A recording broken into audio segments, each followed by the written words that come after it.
Hola, amigo. Qué lindo es escucharlo siempre a Ricardo Iorio, justo hoy en el Día de la Televisión, además.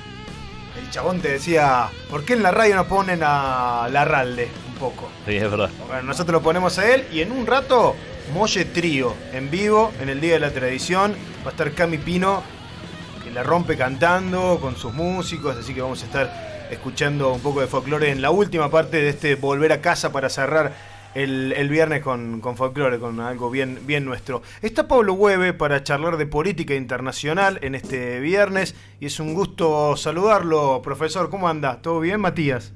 Hola, Matías, muy buenas tardes. Qué gusto estar en comunicación con ustedes. Saludo para toda la gente allí en el piso, para la producción, el control central y para toda la audiencia. Bueno, es un gusto volver a charlar contigo, Pablo, y hablar de lo que está pasando en Medio Oriente. ¿Cuál es la situación hoy? ¿Cuál es la foto hoy de lo que pasa en Franja de Gaza?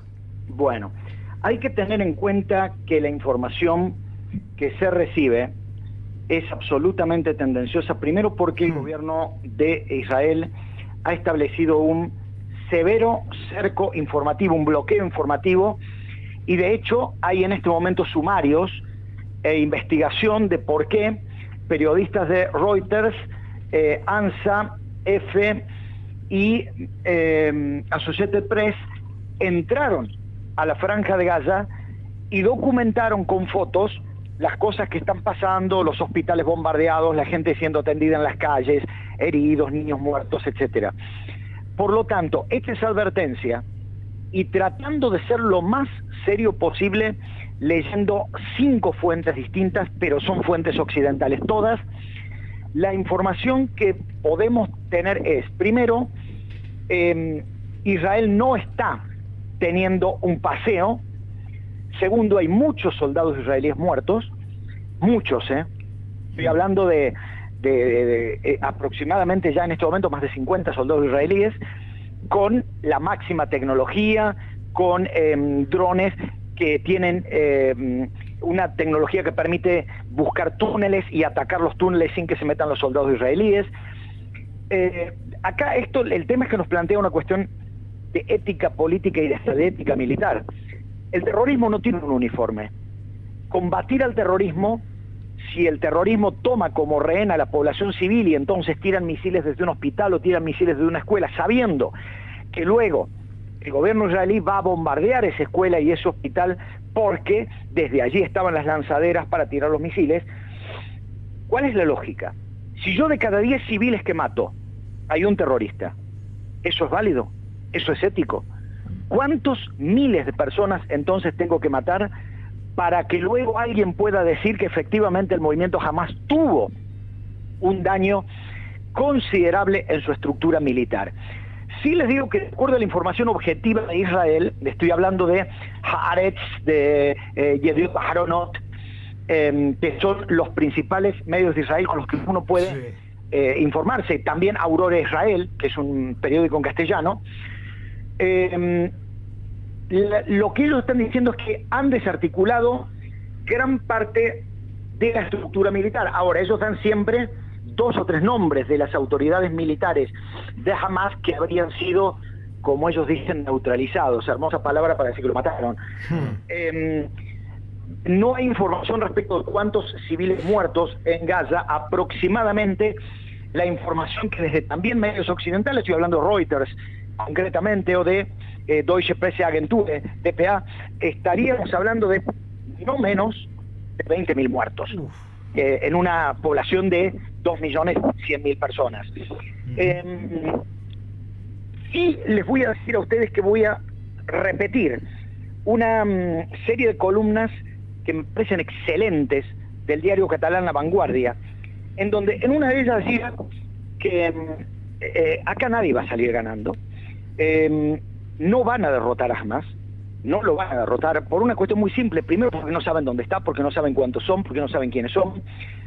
Segundo, porque no deja de existir el riesgo de que el combate se regionalice, a pesar de que más allá de los discursos violentos de la dirigencia iraní y de Hassan Nasrallah, el líder de Hezbollah libanés, que es un apéndice del gobierno de Irán, lo concreto, y esto se los puedo asegurar, Irán no está interesado en ingresar en una guerra contra Israel, porque primero que militarmente Israel tiene todas las posibilidades de destruirlos en minuto, y segundo, porque además tanto China como Rusia le están pidiendo moderación. Por otro lado, fíjense ustedes que el presidente Biden también está interesado en que la cuestión no se regionalice, y de hecho que está presionando el gobierno de Ucrania. Ustedes dirán, ¿qué tiene que ver Ucrania? Muy simple.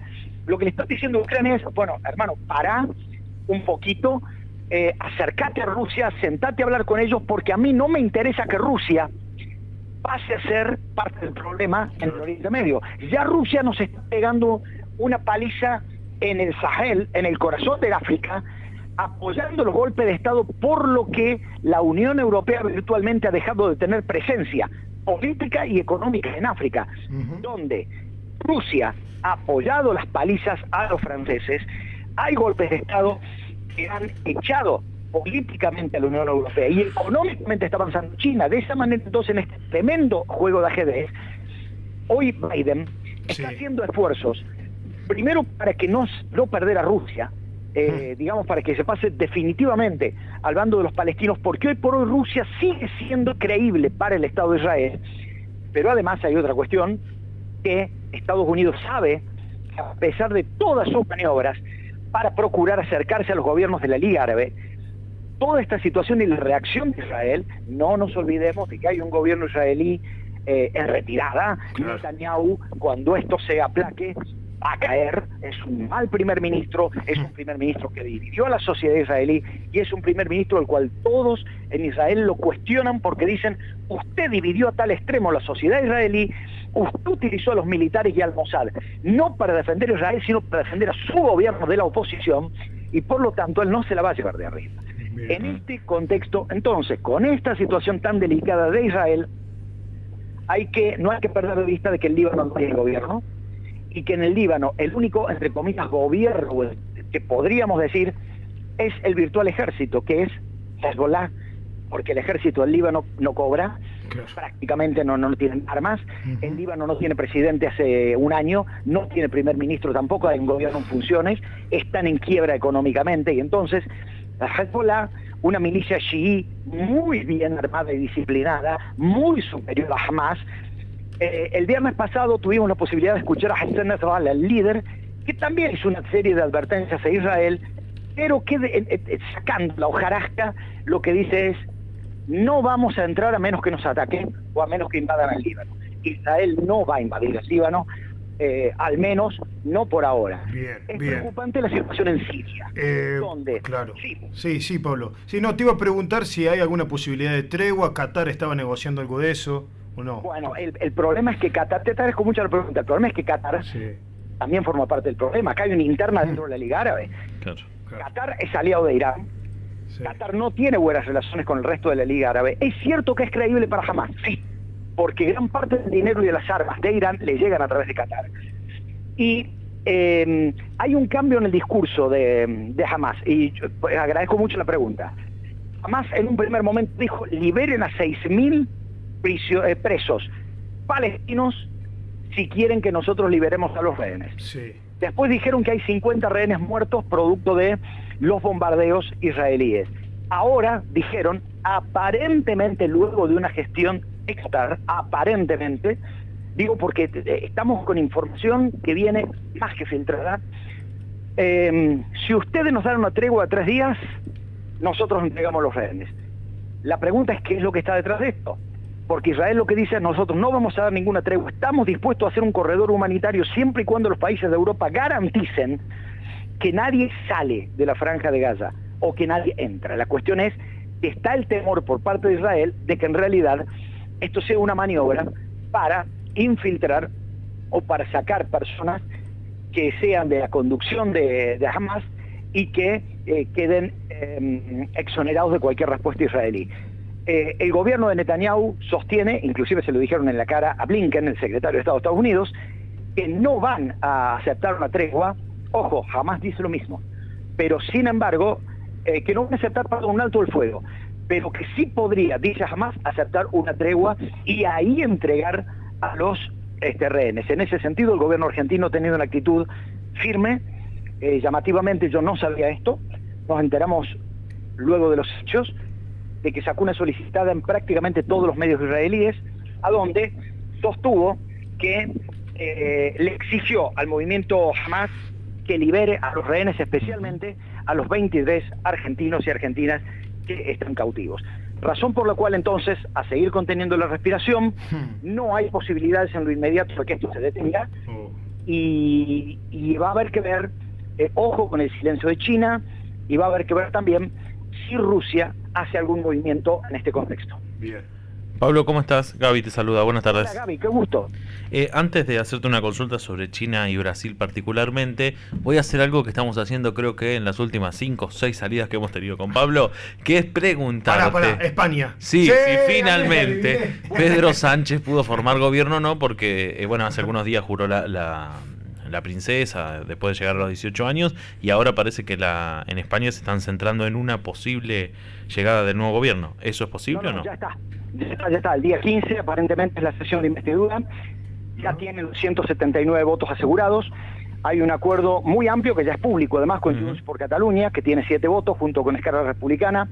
Ya cerraron también con el Partido Nacionalista Vasco, el PNV. El líder de ese partido, Ortúzar, ha dado su visto bueno. También Euskal Herria Bildu, y un partido que históricamente ha sido aliado del Partido Popular, que es Coalición Canaria. Llamativamente esta vez va a apoyar a el Partido Socialista Obrero Español. ¿Qué es lo que a mí me preocupa?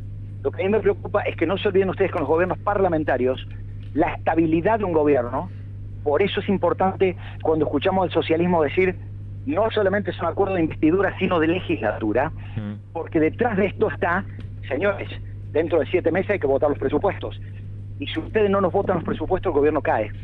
Entonces, si estamos haciendo todo esto, las concesiones que políticamente le van a costar al Partido Socialista, como le están costando en esta maniobra golpista de Vox permanentemente, con manifestaciones violentas en Ferraz en contra del socialismo, que ya hay varios heridos y muchos detenidos, insisto, con estas manifestaciones anti-amnistía, donde inclusive el Poder Judicial está jugando un papel político espantoso en España.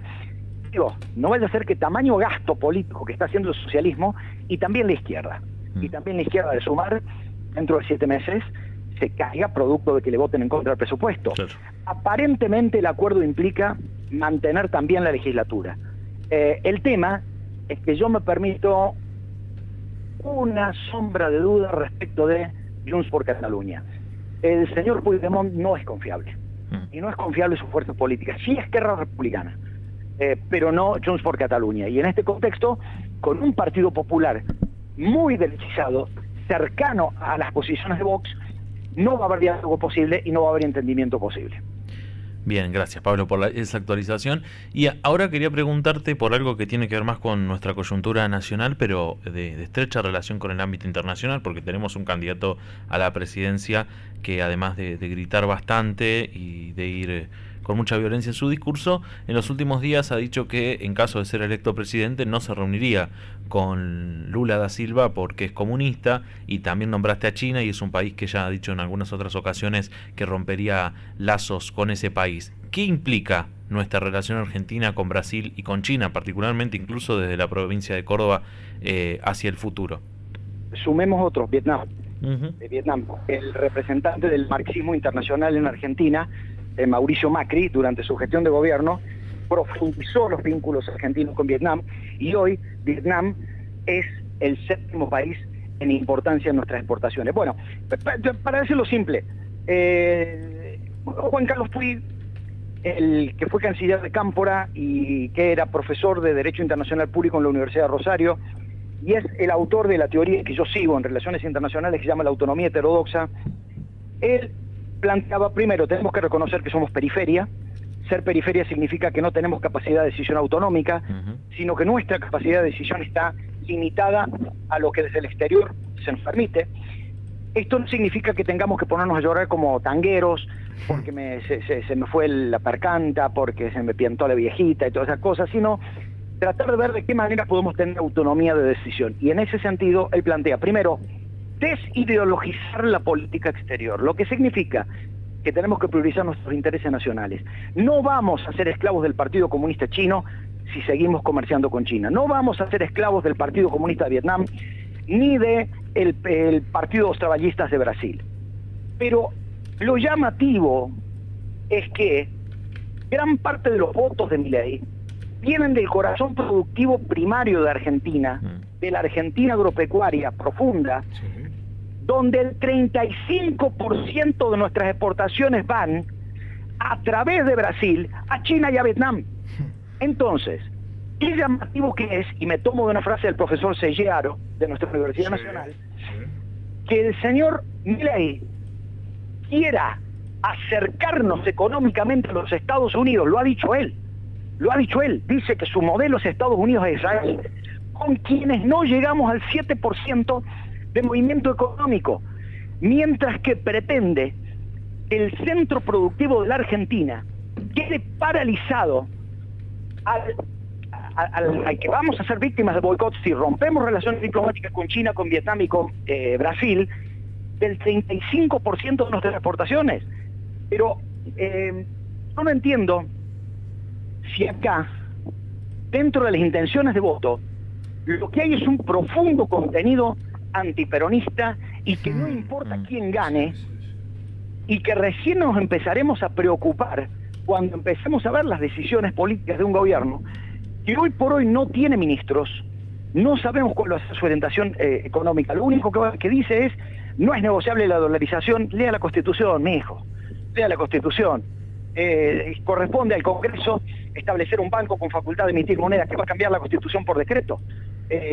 Después, el tema de la salud, el tema de la educación, sinceramente a mí me preocupa profundamente que estemos llegando a una situación en donde acá nos interesa más, parece, como sociedad, que pierda a alguien, y después bueno, veremos.